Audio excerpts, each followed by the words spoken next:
gostaria de agradecer a presença de todos nesse ciclo de palestras sobre direitos humanos que nós estamos fazendo. E hoje a gente vai contar com a professora Lívia Frag, que é uma amiga querida, uma pessoa super competente, super humana e a pessoa mais aconselhável para falar sobre direitos humanos. E ela coordena a Clínica do Trabalho Escravo da UFMG, é professora da UFMG, é mestre, é doutora, e eu tenho certeza que vocês vão aprender muito com ela hoje, inclusive eu também. Professor Robson, gostaria de fazer umas observações aí. Lívia, ele é o nosso pró-reitor lá de Contagem. Boa noite a todos. Boa noite, professora Fernanda. Boa noite, professor Ricardo Montai, as pessoas de quem eu queria estender meus cumprimentos a todos os demais presentes, alunos, professores aqui. Em especial, o meu cumprimento à senhora, doutora Lívia. Prazer em conhecê-la, viu?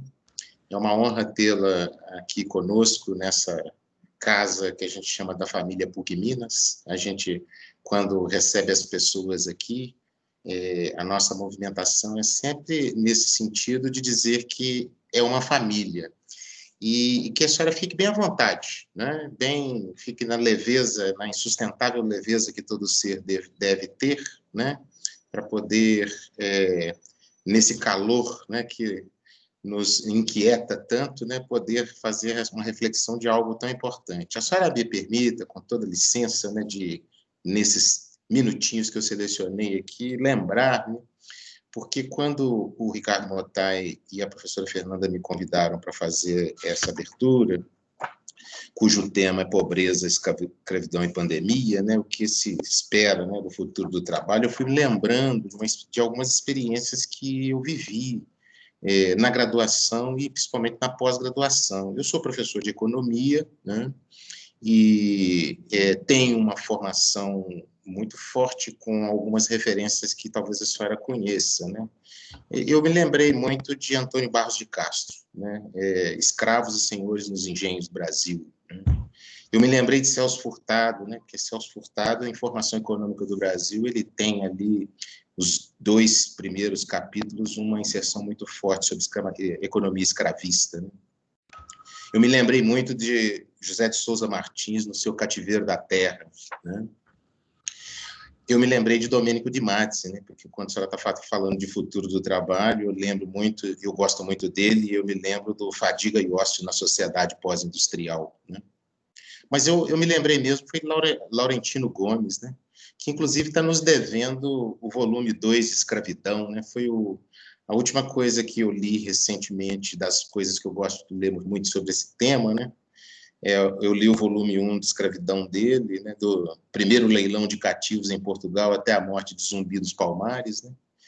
E acompanhando esse Brasil que a gente ama tanto, mas que nos inquieta muito, né? Com a postura que o governo tem tido, inclusive, com a Fundação Zumbi dos Palmares, nós que nos aproximamos do dia 20 de novembro, né, que é uma data histórica para todos nós, inclusive para quem vos fala, né, é algo muito importante, muito bacana trazer essa reflexão para cá, né, e mais uma vez eu quero dizer da nossa gratidão. Nós estamos comemorando 30 anos de PUC Minas em Contagem, né, eu sinto e expresso isso em nome de todos, como se a senhora estivesse trazendo para nós um presente, dando um presente. Todo mundo que tem passado por aqui, a gente tem agradecido triplamente, porque é um presente para nós, nos 30 anos da PUC Minas em Contagem, poder tê-la aqui. Muito obrigado, viu? Fraterno abraço para a senhora e para todo mundo. Pode falar, Lívia. Agora a palavra está com você. Bom, queria primeiro, inicialmente, agradecer, né, o convite, agradecer as palavras do senhor, pró-reitor da PUC de Contagem, contar que eu sou um pouco filha da PUC também, né, eu fiz mestrado na PUC Minas, no Coração Eucarístico, com o professor Maurício Godinho Delgado, no início, né, dos anos 2000, quando ele ainda estava aqui, antes de virar ministro do TST, foi na época que ele virou ministro, e a gente andou bastante pelas PUCs, né? Contagem, Betim. Então, eu tenho muita saudade da PUC, é um prazer, de alguma forma, retornar a essa casa que eu já sinto também que é um pouco minha. Então, muito obrigada pelas palavras, o senhor pode ter certeza que eu ficarei muito à vontade, e sei do desafio que tenho, né, como estudiosa, como mulher branca, de falar de um tema como a escravidão, né, e tentarei fazê-lo da maneira mais séria e comprometida possível, como eu venho fazendo nos últimos 14 anos que eu me debruço sobre o tema.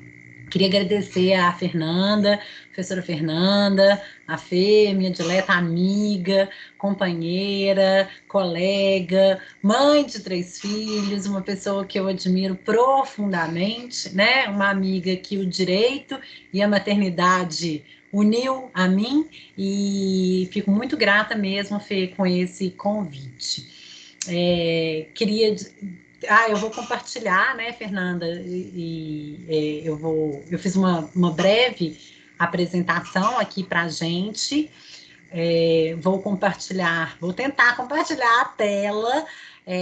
A gente está aprendendo ainda a lidar com essas tecnologias, né, lá na UFMG a gente... vocês estão vendo, Fernanda? Me orienta isso, tá? Estamos sim, Sim? pode ir. Ótimo. Então pronto. Então, e aí vocês conseguem me ver também? Como é que é? Quando Estamos eu coloco, eu estou aparecendo? Tá tudo certo.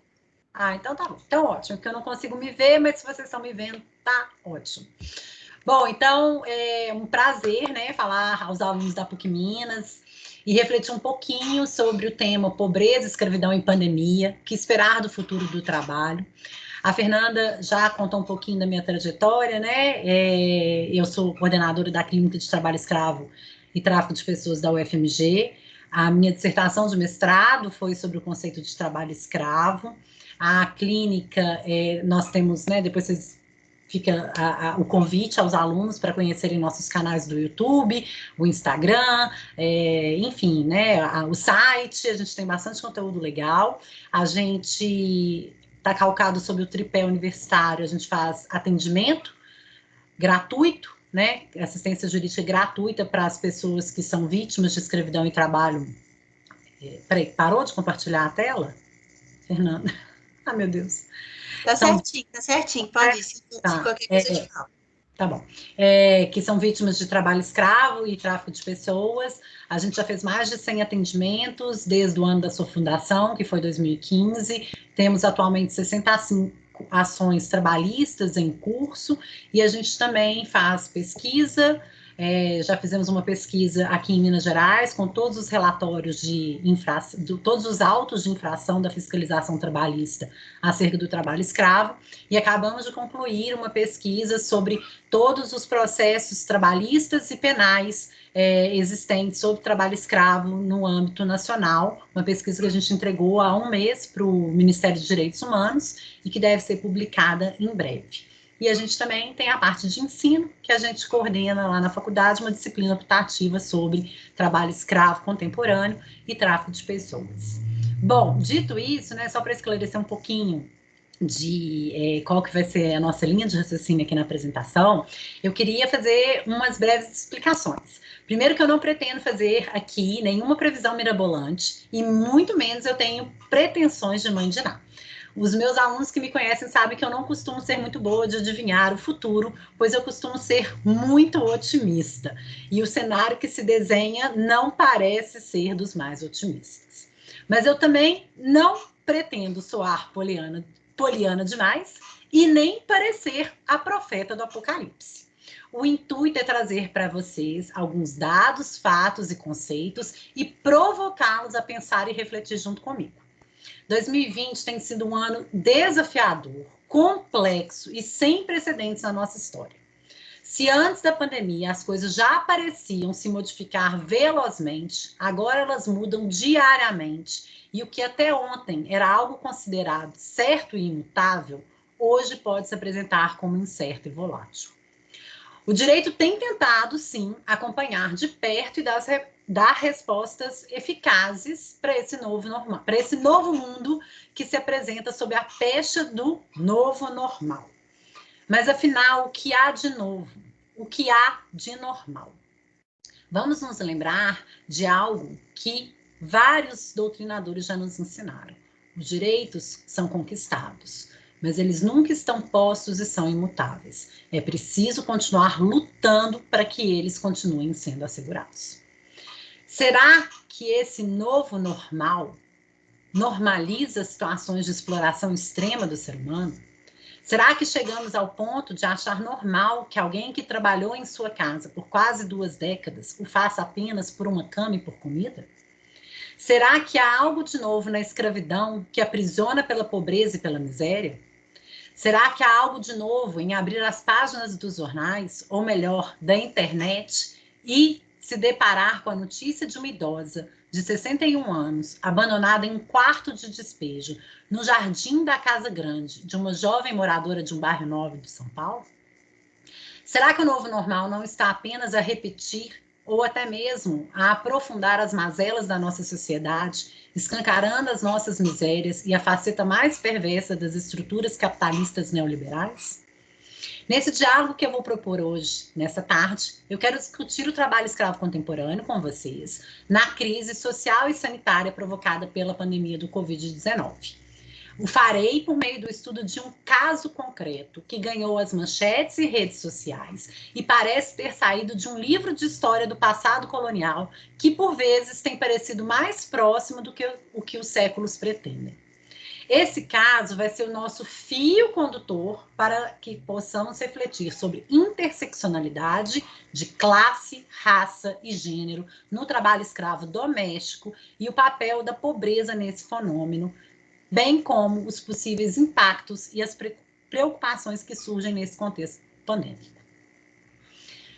O isolamento social compulsório, como forma de impedir a transmissão do vírus e a sobrecarga do sistema de saúde, colocou trabalhadores, em especial em países como o Brasil, que não adotaram uma política nacionalmente coordenada e clara de prevenção e mitigação da crise, no fogo cruzado entre adoecer ou morrer de fome, morte imediata ou morte diferida. E isso levou alguns trabalhadores a um antigo normal de superexploração, ocasionado pelas altas taxas de desemprego que não param de crescer a cada dia no nosso país. E a um antigo normal de invisibilidade ocasionado pelo isolamento social, que trancafiou alguns trabalhadores no seu próprio local de trabalho. Esse caso que vai ser o nosso fio condutor aqui dessa tarde é o de uma senhora idosa que foi submetida a condições degradantes de trabalho e foi resgatado no meio da pandemia do coronavírus em um bairro nobre de São Paulo. O objetivo é compreender, a partir desse caso, como os grupos vulneráveis para o trabalho escravo são afetados pelos impactos sociais do Covid-19. Aí eu trouxe para vocês uma fala do Toyama Obokata, que é o relator especial das Nações Unidas para Formas Contemporâneas de Escravidão e que realizou um estudo sobre o impacto da pandemia do Covid sobre a possível aprofundamento da escravidão contemporânea. Ele disse que o severo efeito socioeconômico da pandemia do Covid-19 provavelmente irá aumentar o flagelo da escravidão moderna, que já afeta mais de 40 milhões de pessoas. A escolha do nosso caso não foi por acaso e nem à toa. É um episódio emblemático que traz fatores e circunstâncias que vão ser necessários para a gente desvendar. Recontar o fato é uma espécie de metodologia em que nós reconhecemos que a sua história importa e desvelamos as estruturas e os discursos a fim de apresentar e, assim, abalar as estruturas coloniais, racistas e machistas da nossa sociedade. Vamos ao caso. O caso está aí, né? Eu simplesmente copiei e colei uma notícia de jornal, mas vou contá-los para você. Dividi da seguinte forma. O dia era dia 16 de junho de 2020. O cenário, uma casa de classe média alta, localizada num bairro nobre, em plena cidade de São Paulo. O contexto. Vivenciávamos uma das piores crises sanitárias e humanitárias do século XXI, ocasionada pelo Covid-19. Os personagens. Um jovem casal branco, ela, uma alta executiva da indústria da beleza, e ele, seu marido, de acordo com a imprensa. E uma senhora de 61 anos de idade. Não conseguimos analisar, mas muito provavelmente, pelos relatos que foram firmados nos autos de infração, uma senhora negra semi-analfabeta. O enredo.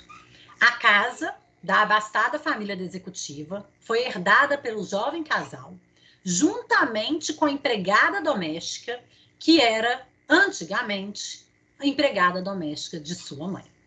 Há 20 anos ela trabalhava para a família.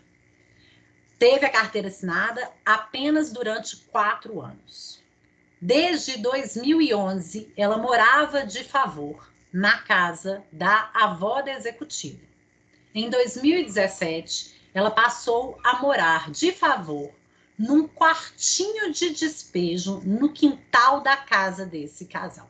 Foi quando o casal herdou a empregada doméstica de sua mãe. Ela foi encontrada no dia 16 de junho de 2020, trancada no quartinho. Segundo o relato da idosa, desde o início da pandemia, em março de 2020, ela foi proibida de entrar na casa. E não foi informada da mudança dos patrões que simplesmente a abandonaram à sua própria sorte em um quartinho, que não contava sequer com instalações sanitárias ou ventilação adequada. O caso foi denunciado por um vizinho que, ao ver a placa de vende-se na casa, lembrou-se daquela senhora idosa que perambulava pelos jardins e trabalhava a troco de serviços domésticos. A história do Brasil, como bem disse o querido pró-reitor, é uma história marcada por 5 séculos de colonização e escravidão. E embora a escravidão tenha sido formalmente extinta há 3 séculos, ela parece às vezes mais próxima do que nós imaginamos. A escravidão que nós temos hoje, ela é uma escravidão diferente daquela de antes da Lei Áurea. Ela é uma escravidão que aprisiona pela miséria, pela pobreza, pela desesperança. O artigo 149 do Código Penal, ele estabelece que reduzir alguém à condição análoga de escravo, quer submetendo-o a trabalhos forçados ou jornada exaustiva, quer sujeitando-o a condições degradantes de trabalho, quer restringindo por qualquer meio sua locomoção em razão de dívida contraída com o empregador ou preposto, gera pena de reclusão de 2 a 8 anos e multa.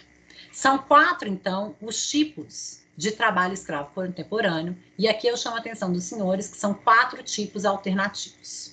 É ou o conectivo, não e, de modo que basta apenas a presença de uma dessas formas para a caracterização do trabalho escravo contemporâneo.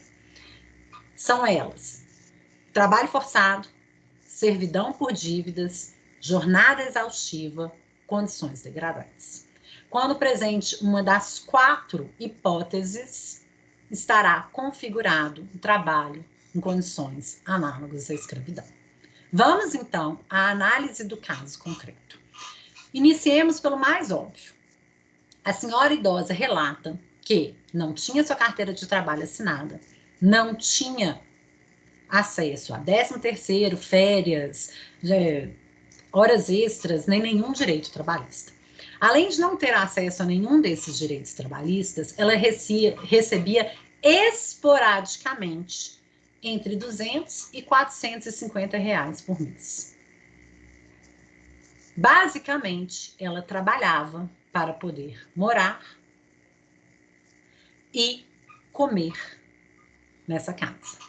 Todavia, cabe ressaltar que ela era a única empregada doméstica da casa, de modo que cabia a ela todo o serviço, sem qualquer tipo de controle da sua jornada.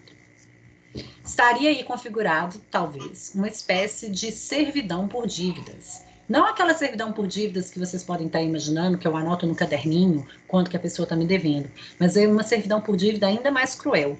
Aquela que aprisiona a pessoa que entende que tem o dever moral de ali continuar. Ou aquela que aprisiona a pessoa que não vê saída para a sua situação. É o caso daquela senhora. Ela não sabia para onde ir, ela não tinha aonde ficar. Então, ela permaneceu ali, trabalhando, sem receber, ou recebendo esporadicamente entre 200 e 450 reais por mês, a troco de ter um local para repousar e um prato de comida para comer.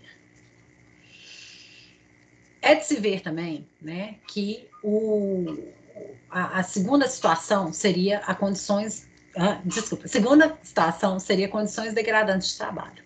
Essa senhora morava num quartinho que não tinha banheiro e cujo colchão foi colocado no chão entre um monte de caixas. O quartinho fica claro pelo relatório da fiscalização e pelas fotos que foram apresentadas que ele era um quartinho de despejo no qual simplesmente foi colocado um colchão e permitido que ela ali repousasse.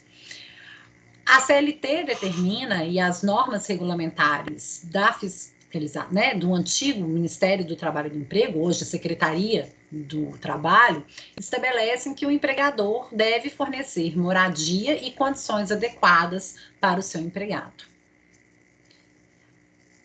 Não era o caso dessa senhora, de maneira alguma. O quartinho contava com apenas uma janela pequena, daquelas de abrir de basculante, e não contava com qualquer outro tipo de direito básico quando a gente pensa em moradia. Uma terceira hipótese poderia ser colocada aí nesse caso, que é o caso do trabalho forçado, ou então, né, da restrição do direito de locomoção. A empregada doméstica, uma senhora idosa de 61 anos de idade, além de ter sido impedida de entrar na casa, pois os patrões tinham medo do contágio do Covid-19, foi ainda trancada no quartinho de despejo quando o casal decidiu que se mudaria de São Paulo.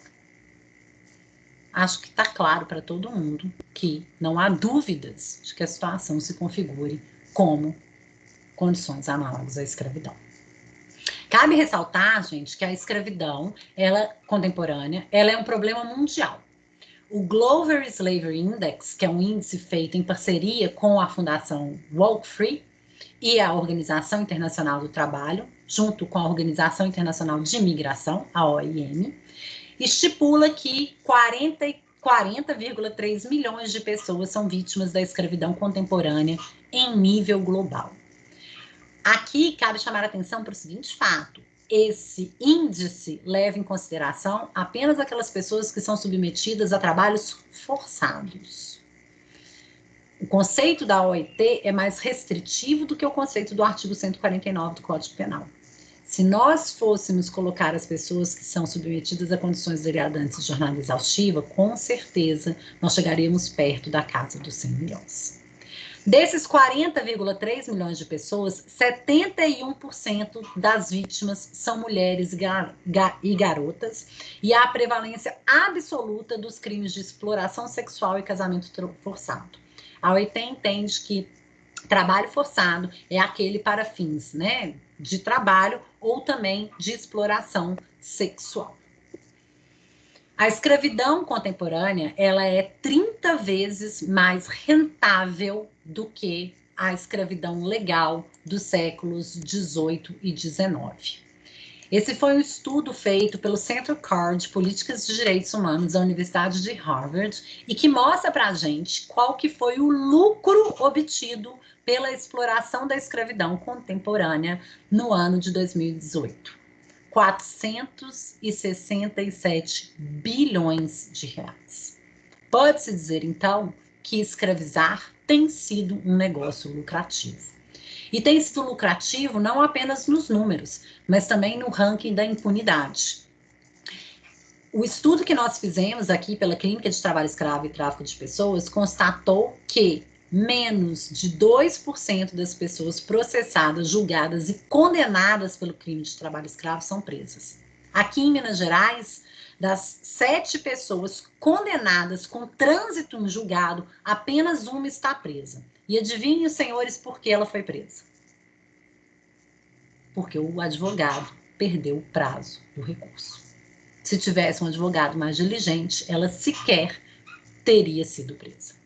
Aqui no Brasil, em 2016, segundo os dados da Secretaria de Inspeção do Trabalho e a Walk Free Foundation, junto com o Observatório Nacional de Trabalho Escravo, que é monitorado pelo Ministério Público do Trabalho, em 2016, estimava-se que 369 mil pessoas viviam em condições de trabalho escravo no Brasil.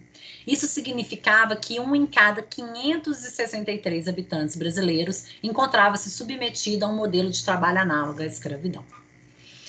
De 2003 até junho de 2020, 55.004, né, trabalhadores foram resgatados e libertados do trabalho análogo à escravidão no Brasil. 8 trabalhadores foram resgatados por dia. A maioria das vítimas aqui no Brasil era do sexo masculino e tinha entre 18 e 24 anos de idade. O analfabetismo ou a baixa escolaridade tornam o indivíduo mais vulnerável a esse tipo de exploração. 31% eram analfabetos e 39% não haviam concluído sequer o 5º ano. Isso fica muito claro para a gente quando a gente observa que o mapeamento da origem dos trabalhadores demonstra que a maioria das vítimas provém de regiões com baixo índice de desenvolvimento humano, onde a pobreza e a miséria são companheiras cotidianas e a possibilidade de ganhar alguma coisa, qualquer coisa que seja, ainda que apenas moradia e alimentação, torna-os especialmente vulneráveis ao trabalho escravo contemporâneo, levando-os a aceitar qualquer oferta de trabalho em regiões muito distantes daquelas de origem. Daí, a gente vê que os principais estados exportadores de trabalhadores escravos no Brasil sejam Maranhão, Pará e Maranhão, Pará e Ceará. A vivência da pobreza e da miserabilidade cotidiana, né, gente, afeta a percepção desses trabalhadores sobre a situação que eles se encontram. A quem tudo sempre foi negado e os direitos fundamentais mais básicos, saneamento, moradia, alimentação e dignidade nunca foram garantidos, nada parece tão aviltante e desesperador quando se tem a esperança da inclusão pelo trabalho. Mas é exatamente isso que o Estado deve evitar.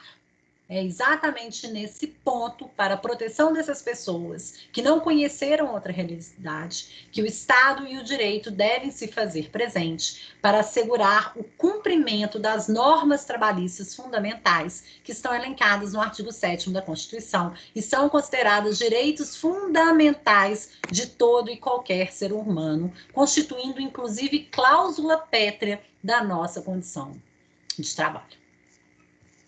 Da cláusula pétrea da nossa condição, da nossa Constituição.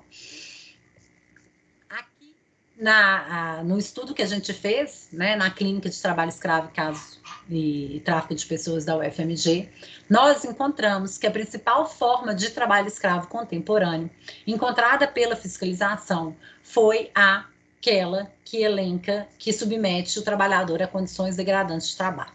94,9% das fiscalizações verificou como forma de trabalho em condições análogas de escravo a submissão a condições degradantes de trabalho. Através desse estudo, nós conseguimos chegar ao que nós denominamos na clínica, né, no nosso estudo, de tripé da degradância. O que seria esse tripé da degradância? Alojamentos inadequados, ausência de fornecimento de água potável e falta de instalações sanitárias. No caso que nós estamos estudando, salta aos olhos as condições degradantes de trabalho, uma espécie de servidão por dívidas com trabalho forçado, calcado na miserabilidade, vulnerabilidade e dependência da senhora idosa para a família, que ela trabalhou durante mais de 20 anos.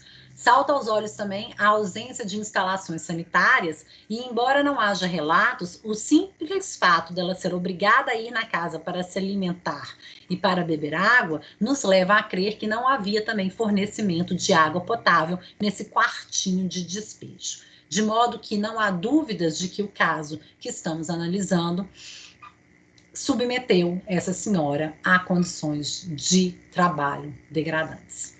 Esses elementos escancaram a herança escravocrata e a síndrome de senhores da classe média alta brasileira.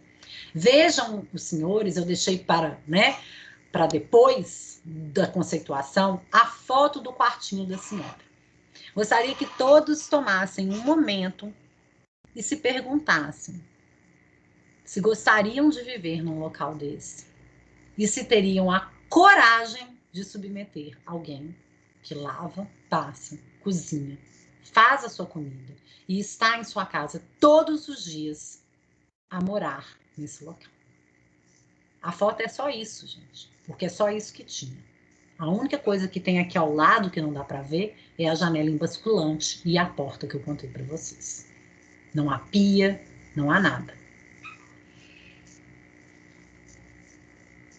Até o desenho do cenário da história que eu estou contando para os senhores deixa evidente a existência daquilo que Gilberto Freire já caracterizou lá atrás como a Casa Grande e a Senzala. Embora elas estejam localizadas no mesmo terreno, constituem dois mundos tão distantes quanto desiguais.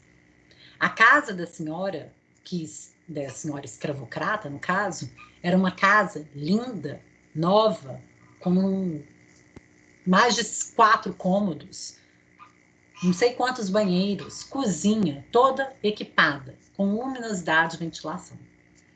Na casa grande, há janelas, quartos separados, banheiros equipados, cozinha com fartura.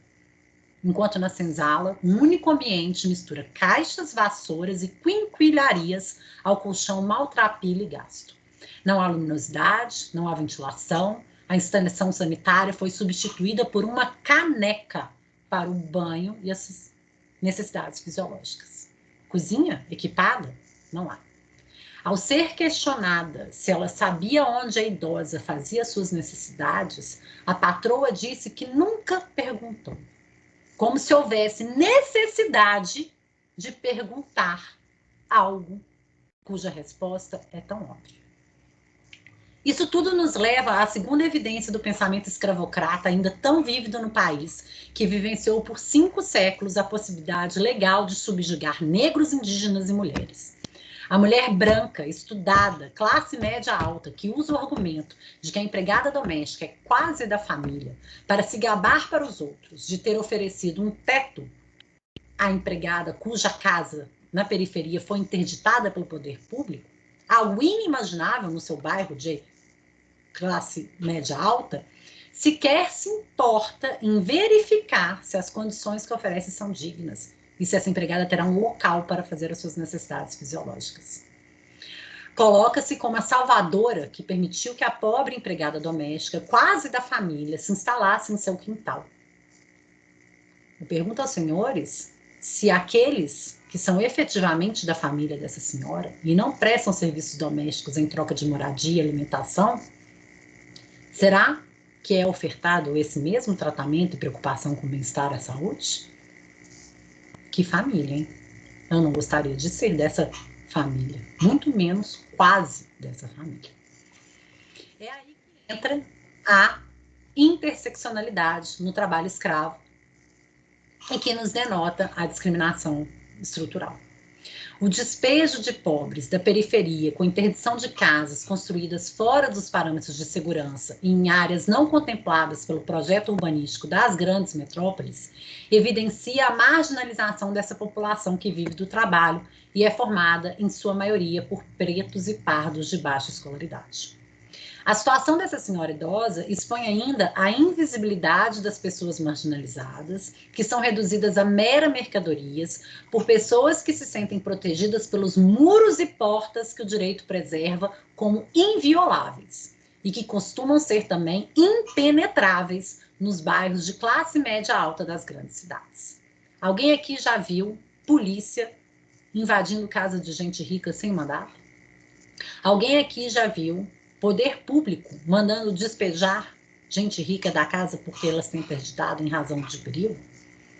Algo que é cotidiano na periferia e nos morros da comunidade.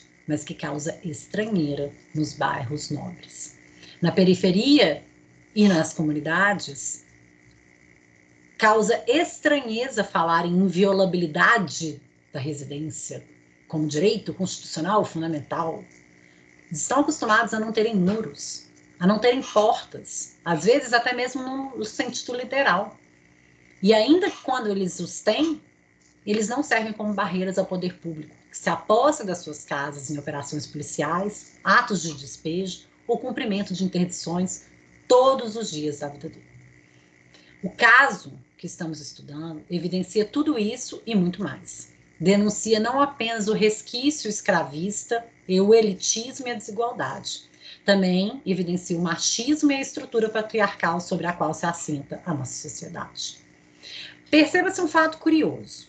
Os dois personagens centrais, tratados nas reportagens da mídia, e vejam, senhores, que eu pesquisei as 15 páginas do Google que falam sobre o caso, são as mulheres. De um lado, a vítima, idosa, pobre, provavelmente negra, quase da família, com baixa escolaridade, trabalhadora doméstica precarizada. Do outro lado, a sua algoz, jovem, rica, branca, herdeira da casa, ensino superior completo, alta executiva da indústria de cosméticos. A própria contraste da descrição de ambas não poderia ser mais emblemático da interseccionalidade dos papéis ocupados pelas mulheres na nossa sociedade. A mulher pobre e preta, a senzala. O trabalho precarizado, a negativa da educação formal e completa. O papel da vítima. A mulher branca e rica, a casa grande. O cargo alto, o acesso fluido à educação formal e completa, o papel de algoz. Chama aqui a atenção para o fato de que o marido, também empregador, também residente da casa, também citado no processo, não teve seu rosto exposto na mídia, que sequer mencionou qual sua profissão ou local de trabalho, enquanto a mulher e a sua mãe foram expostas, perseguidas e julgadas pelas redes sociais, sendo que a jovem foi inclusive dispensada publicamente pela empresa onde ela trabalhava. Tudo isso também evidencia o machismo que protege o homem, exclui sua responsabilidade no manejo e gestão da casa, a ponto de minimizar a sua conduta criminosa diante de um crime tão grave quanto o trabalho análogo a essa escravidão. É como o simples fato de ser homem, embora adulto, estudado, independente, torne-o incapaz de responder por qualquer assunto ligado aos serviços domésticos. Um paradoxo que apenas o sistema machista patriarcal justifica. E é esse mesmo sistema patriarcal capitalista que, além de excluir pelo gênero, também marginaliza pela raça e pela classe social. Trouxe alguns dados para os senhores, do IPEA. Segundo o IPEA, 6 milhões de pessoas ocupam o trabalho doméstico no Brasil. Desses 6 milhões, 92% são mulheres, em sua maioria negras, de baixa escolaridade e oriundas de família de baixa renda. O trabalho doméstico remunerado ainda é uma atividade precária, com baixos rendimentos, baixa proteção social, discriminação e até assédio. Dos 2.570 trabalhadores resgatados entre 2016 e 2018, 82% são negros. Esses dados são da ONG Repórter Brasil, que traçou um perfil dos trabalhadores libertados de condições análogas à escravidão para constatar novamente a marginalização pela raça e pela classe social. A Repórter Brasil descobriu ainda que 62% das mulheres... primeiro, ela descobriu uma coisa importantíssima, que eu quase esqueci. Apenas 5% dos trabalhadores resgatados eram mulheres. Um índice muito pequeno que nos leva a crer que o trabalho escravo de mulheres ainda é invisível. Principalmente quando a gente faz uma comparação com os dados mundiais e percebe que a maioria das mulheres, ao serem escravizadas, são escravizadas em atividades domésticas ou para fins de exploração sexual. São duas coisas que a sociedade invisibiliza. A Repórter Brasil descobriu que desses 5% de mulheres resgatadas, 62% não concluíram o ensino fundamental. e 53% são negras, 42% pardas e 11% pretas, o que novamente denota a marginalização por raça, classe e gênero. O trabalho doméstico é invisível, e aqui eu trago para os senhores dados, né, efetivos sobre ele, que mostra o seguinte: na pesquisa que nós realizamos aqui em Minas Gerais, dos autos de infração entre 2003 e 2017, apenas um auto referia-se a trabalho escravo doméstico. Isso significa dizer, pessoal, que não há trabalho escravo doméstico? Não. Isso significa dizer aquilo que eu já disse antes. As casas grandes ainda são invioláveis e escondem segredos que estão fora do alcance do Estado e do direito. Se antes, toda essa situação, né, o fato da vítima ser... primeira coisa, desculpa, é que eu estou caminhando para o fim, eu estou preocupada com o horário. Primeiro, é importante ressaltar para os senhores que eu não estou aqui generalizando e dizendo que todo e qualquer serviço doméstico é subalterno ou precarizado. O fato é que os dados comprovam que a maioria dos trabalhadores domésticos ainda vive na informalidade e não tem acesso aos direitos trabalhistas básicos. O fato da vítima do crime ser mulher, negra, pobre, com baixa escolaridade, retrata isso e essa organização social trabalhista no Brasil. O fato do crime ter acontecido no meio da pior pandemia da história do século XXI escancara as mazelas sociais e humanas. Essa idosa, gente, ela pertence ao grupo de risco da Covid. Ela deveria poder exercer o seu direito de ficar em casa, numa casa digna, numa casa com água, numa casa com cozinha, numa casa com banheiro para as suas necessidades.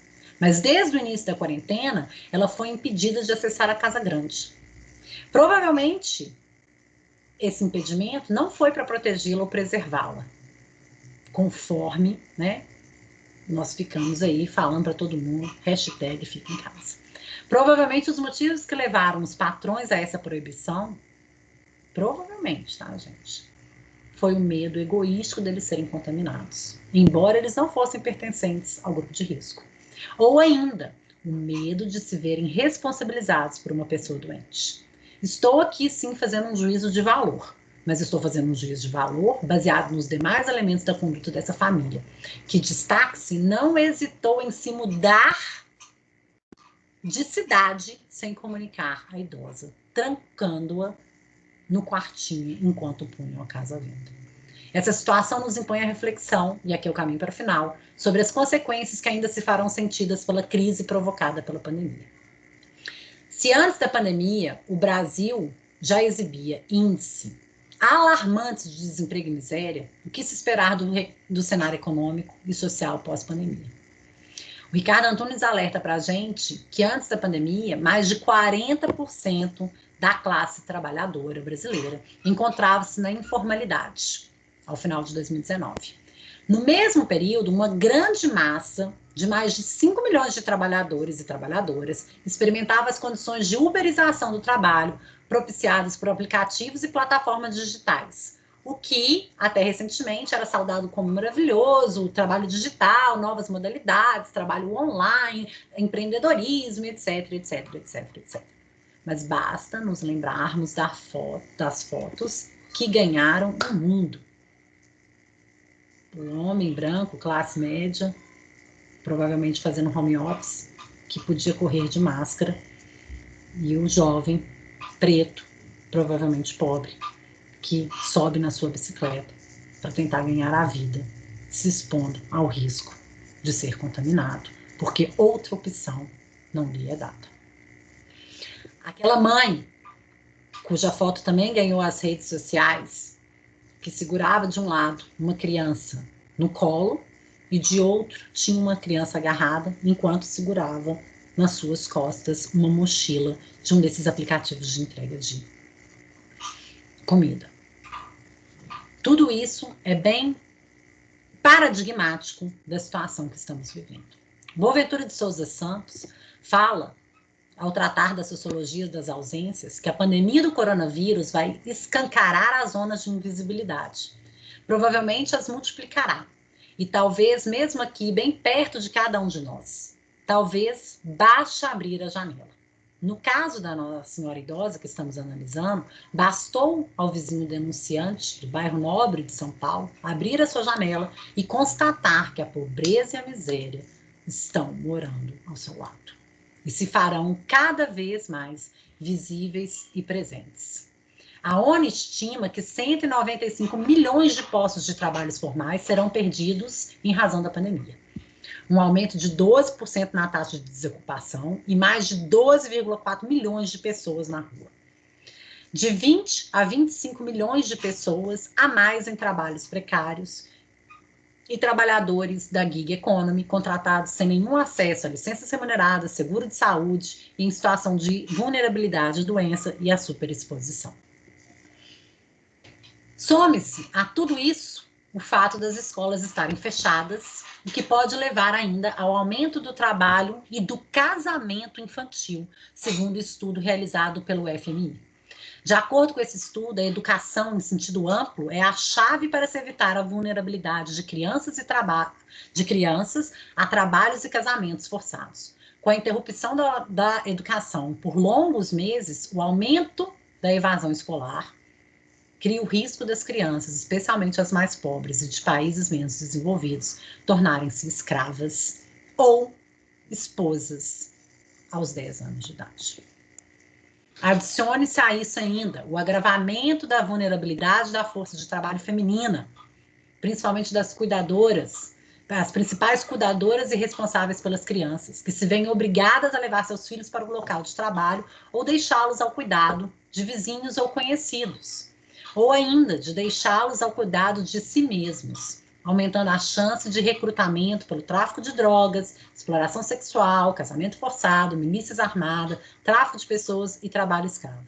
O fechamento persistente das escolas e a impossibilidade de homeschooling para essa população agrava ainda mais a realidade do trabalho escravo infantil. A organização Delta 8.7 alerta, um estudo feito recentemente, alertou para o fato de que vários governos e organizações da sociedade civil tiveram seu trabalho interrompido, destacando a paralisação das atividades contra o trabalho escravo no Brasil durante a pandemia do Covid, em razão do medo que os agentes públicos tinham de exposição ao vírus. A Walk Free Foundation elencou em abril de 2020 os 5 principais riscos aos trabalhadores durante a pandemia. Eles ficarem sem meios de sustento próprio de suas famílias, serem contaminadas por morarem em locais apinhados e apertados, ou trabalharem em locais de trabalho sem medida de distanciamento social e de saúde. As mulheres na linha de frente e a grande maioria das trabalhadoras na linha de frente são mulheres, porque são elas as responsáveis pelo trabalho doméstico, pelo trabalho de cuidado, pelos trabalhos em hospitais, etc. E isso aumenta o risco de superexploração dessas mulheres, bem como o risco de violência ocasionada pelo gênero, xenofobia e discriminação contra imigrantes e a escalada de violência e superexploração, e a generalizada perda de postos de trabalho com o fechamento das fronteiras migratórias e redução dos padrões das normas de trabalho. O monitor da OIT, em junho de 2020, reforçou que a pandemia vem atingindo desproporcionalmente mulheres pobres e informais. Nos países de baixa e média renda, onde 90% da população, da mão de obra empregada, está na economia informal, são as mulheres as mais atingidas. Na América Latina, e aqui se encontra o Brasil, setores em que a força de trabalho feminina são preponderantes estão fortemente impactados pelo vírus, como a arte, a cultura, entretenimento, alimentação, hospedagem, cuidado e trabalhos domésticos. Ainda segundo a pesquisa da Walk Free, as mulheres experimentam formas peculiares de marginalização, exploração e discriminação. e elas são desproporcionalmente representadas em postos de trabalho. Mais de 70% das mulheres estão na economia do cuidado e nos serviços da indústria e da saúde, que são linhas de frente no combate da pandemia. Aqui, ó, eu quero vir nessa aqui. A Oxfam, que é uma organização internacional, apontou que 12,5 bilhões de horas são dedicadas por meninas e mulheres no mundo diariamente a fomentar a economia do cuidado, muitas vezes de forma não remunerada. E aqui, apesar da melhora, ainda persiste uma diferença entre os salários pagos aos homens e às mulheres, em torno de 29% em países de renda média alta, como é o caso do Brasil. A mesma organização destacou ainda o problema das trabalhadoras domésticas, que em muitos países são excluídas da proteção trabalhista e sujeitas apenas ao controle dos empregadores e das autoridades migratórias. O isolamento social nesses casos, muitas vezes, aprisionou as trabalhadoras domésticas em casas alheias, o que piorou a sua vulnerabilidade, abusos e exploração. No Líbano, houve um acréscimo no número de casos de violência física e sexual cometido contra essas empregadas. A Federação Internacional das Empregadas Domésticas nos Estados Unidos reportou o aumento dos níveis de estresse e o perigo no local de trabalho, ocasionado pela sobrecarga de trabalho para garantir a limpeza e o asseio, e detectou ainda, nos Estados Unidos, a perda de 70% dos postos de trabalho das trabalhadoras domésticas durante a pandemia. E desses 70%, 92% não sabe se conseguirão a sua recolocação. No Brasil, casos como o que nós analisamos, da senhora idosa libertada em São Paulo, parecem não ser tão escassos. Há inúmeros relatos de trabalhadoras domésticas que se viram presas em seus locais de trabalho e se viram obrigadas a realizarem quarentenas nas casas dos seus empregadores, trabalhando continuamente em uma jornada que se confundia com um descanso. Aqui, cabe lembrar ainda como é emblemático o fato da primeira vítima de Covid no estado de Rio de Janeiro ter sido uma empregada doméstica que contraiu o vírus da patroa, que a obrigou a continuar trabalhando para garantir que ela fosse cuidada. E ela se safou. Mas a empregada doméstica, não. É quase como se a vida negra daquela trabalhadora realmente não importasse. Nesse ponto, vocês devem estar se questionando. Mas, professora, você não disse inicialmente que não queria parecer a profeta do Apocalipse? Eu acredito que é preciso expor os dados, analisar os riscos e estabelecer o diagnóstico, sem ser poliana. A situação está posta, o cenário que temos é esse. Parece desolador e incontornável. Mas é preciso voltar os olhos para o futuro, rememorando o passado e resgatando a história da humanidade. É preciso acreditar que somos resilientes e que sobrevivemos a diversas crises, guerras, catástrofes, desastres naturais e desastres provocados. Há regiões inteiras do nosso globo que nunca souberam o que é paz e estabilidade. Há populações inteiras que sobrevivem em campos de refugiado que se assemelham mais a prisões ou a um inferno. Há pessoas que vivem realidades distópicas apenas imaginadas ou sequer imaginadas por muitos de nós. É preciso lembrar que se o vírus é realmente chinês, que possamos aprender com os nossos semelhantes, dos olhinhos puxados, e seu dicionário milenar e sábio. O ideograma que forma a palavra crise em chinês é formado pela junção de dois outros, o negativo perigo e o promissor oportunidade. O perigo está presente e basta, como disse Boaventura, abrir a janela para enxergá-lo cada vez mais próximo de nós. Mas ao lado do perigo encontra-se a oportunidade de nos repensarmos enquanto humanidade, de resgatarmos nossos valores intrínsecos e fundantes.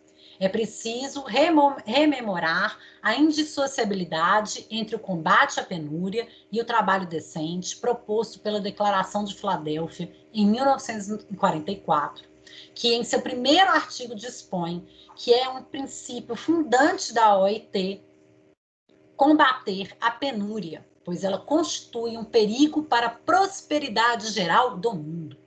A declaração, que hoje é uma senhora idosa, que em maio de 2020 completou 76 anos e que estaria automaticamente classificada como grupo de risco da Covid, deve, ao contrário da senhora idosa de 61 anos, que foi escravizada e deveria ter tido o direito de ficar em casa,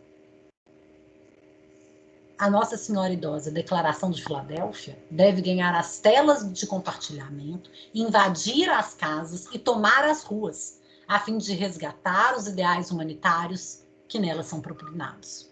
Cabe lembrar que em 1944, a história da humanidade vivenciava um dos seus períodos mais obscuros e assustadores. Um período de crise também sem precedentes, em que a banalização do mal, aquele real físico de carne e osso, não invisível, minúsculo, microscópico como o vírus da Covid, alcançou patamares inimagináveis até para os atores mais criativos da literatura de horror. A declaração foi uma oportunidade de nos repensarmos enquanto humanidade, buscando evitar que os cenários que levaram às guerras mundiais, ao Holocausto, à Grande Depressão de 1930 se repetissem. E traçaram um novo desenho para o mundo. A declaração traçou um novo desenho para o novo mundo que se erigia e que era calcado nos valores sociais, humanistas e empáticos que desejávamos para o nosso futuro. Hoje, o mal que nos ronda e amedronta é um vírus contra o qual pode-se desenvolver uma vacina para extirpá-lo. Não podemos correr o perigo de que esse mal se torne humano e retrocedamos ao ponto de abrirmos as janelas e nos depararmos com o retorno de senhoras e senhores escravocratas para os quais não há vacina. Saibamos reconhecer a oportunidade de nos enxergarmos enquanto iguais que possuem o mesmo direito de ficar em casa. Saibamos reconhecer a oportunidade de problematizar se realmente estamos todos juntos nisso. Saibamos reconhecer a oportunidade de nos questionarmos se ainda queremos ser a humanidade que presencia a pobreza, a miserabilidade e que torna as pessoas escravos da sua própria penúria a serviço de um capital cada vez mais desumano e desumanizador. Se queremos ser a humanidade que abre as janelas e percebe na casa ao lado a penúria da escravidão de uma senhora de 61 anos, abandonada em sua senzala, enquanto a casa grande é posta à venda. Se queremos ser a humanidade que relativiza essas situações e as normaliza, como se o trabalho fosse uma mercadoria e o trabalhador um mero objeto. Saibamos reconhecer a oportunidade de nos perguntarmos que futuro queremos para nós. Saibamos reconhecer a oportunidade de realmente descobrirmos quem é o nós para o qual o futuro se descortina. Se esse nós efetivamente inclui a senhora idosa de 61 anos ou ainda percebe-a como outro ou a outra que está ali apenas para nos servir. Saibamos reconhecer a oportunidade de reescrevermos nossa história, tornando-a mais humana, livre e igual. Saibamos reconhecer a oportunidade de ajudarmos nossos irmãs e irmãos a romperem as correntes e os grilhões que ainda os aprisionam. Lembremos-nos sempre de Bertold Brecht. Primeiro levaram os negros, mas não me importei com isso, eu não era negro. Em seguida levaram alguns operários, mas não me importei com isso, eu também não era operário. Depois prenderam os miseráveis, mas não me importei com isso, porque eu não sou miserável. Depois agarraram os empregados, mas como eu tenho emprego, também não me importei. Agora estão me levando, mas já é tarde. Como eu não me importei com ninguém, ninguém se importa comigo. Muito obrigada. Olivia, se eu tivesse aí, eu ia bater palma. Amém. Muito bom. Aprendemos muito. Eu acho que você tocou muito o coração da gente. Eu queria que vocês liberassem o vídeo para a gente bater palmas para a Lívia. E a gente agradecer para ela por ter vindo aqui na PUC. Quem tiver qualquer pergunta, pode me mandar aqui no e-mail e depois eu encaminho para você, tá, Lívia? Porque como o nosso tempo foi tão restrito que não dá tempo da gente fazer pergunta. Então, vamos bater palma para a Lívia, gente, todo mundo aí. Ô, Fê, pede mesmo, meninos, abram os vídeos, é tão solitário, né? A gente não conseguir vê-los pelas telas. Fê, eu peço desculpa, eu cronometrei para ficar nos 40 minutos, eu acho que eu passei um pouquinho, foi me empolgando na hora de falar, mas é porque é um tema que realmente né, tem me consumido muito. E me preocupado bastante. Mas eu queria Isso é agradecer. tudo tão linda. Amei, amei. Realmente você tocou muito o coração da gente. Tem uma mão aqui levantada da Tainara. Tainara, se você quiser falar muito rapidinho, mas quem quiser já ir para a aula, gente, pode ir, tá? A Lívia, você tem aula agora também, 7 horas? Não, eu não estou dando aula à noite, mas eu entendo, podem ir, agradeço por terem ficado, e agradeço a quem abriu a câmera e, né, deu um oi aí pra gente, porque isso aquece os nossos corações, né, Fê, ver o rostinho de vocês. Nem fala. A Tainara que estava com a mão levantada já